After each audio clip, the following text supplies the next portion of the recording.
Kalau ada pertanyaan, apakah saya disuruh jadi orang kaya dalam Islam? Jawabannya iya. Bagaimana? Kata kuncinya sederhana. Ikhlaskan niat ingin mencari nafkah, kemudian perhatikan 3 hal sekaligus berentetan. Modalnya halal, sistemnya halal, produknya halal. Selebihnya yang kelima, tawakal kepada Allah. Maka dipastikan akan Allah bukakan rezekinya. Dan ini menjadi orang kaya penting. Saya mengajak seseorang sholat di masjid, saya dapat pahala 10 misalnya. Orang yang saya ajak sholat bersama saya, dia juga dapat 10, tapi karena saya ngajak dia, maka saya akan dapat pahala 10 lagi seperti dia, tanpa dikurangi pahala dia, karena saya ngajak. Baik, imam yang sholatnya jadi imam, dia akan panen pahala makmumnya, muadzin akan panen pahala semuanya. Tapi ada orang yang panen pahala karena hartanya, yang membangun masjid itu. Kalau kita nggak punya harta, nggak bangun masjid, dari mana kita bisa dapat pahala? Bayangin kalau 1000 orang, 3000 orang yang sholat, 5000 orang yang sholat, kita hanya berinfak.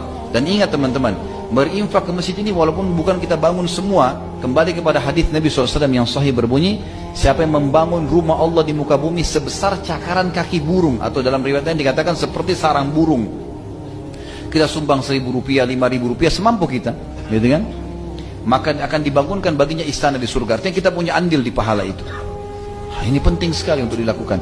Maka perlu menjadi orang yang mampu, teman-teman. Kita tahu jihad dalam Islam selalu dimulai ayatnya dengan bi amwalikum wa anfusikum. Selalu harta dan jiwa, harta dan jiwa. Jadi memang harta penting, gitu kan? Jadi kita boleh mencari nafkah, boleh mencari harta yang banyak, teman-teman sekalian, dan tidak ada batas dalam Islam. Yang penting halal, gitu kan? Sampai Abdurrahman ibn Auf, ya, pada saat mau meninggal, pada saat beliau meninggal mau dibangun, mau dibagi hartanya, radhiyallahu anhu, itu sampai emasnya bertumpuk di gudang, sudah banyak diinfakkan, tapi masih banyak tertumpuk, mau dibagi ahli waris, sampai di kampak, yang ngampak itu tangannya memar karena banyaknya emas yang ditinggalkan. Islam dibolehkan itu, tidak ada masalah. Bahkan Nabi SAW mengatakan, engkau meninggalkan ahli warismu dalam keadaan mereka tidak minta-minta, punya kekayaan yang ditinggalkan jauh lebih mulia daripada mereka mengemis pada orang lain. Terus begitu. Dan kita disuruh bekerja, teman-teman sekalian, jangan malas.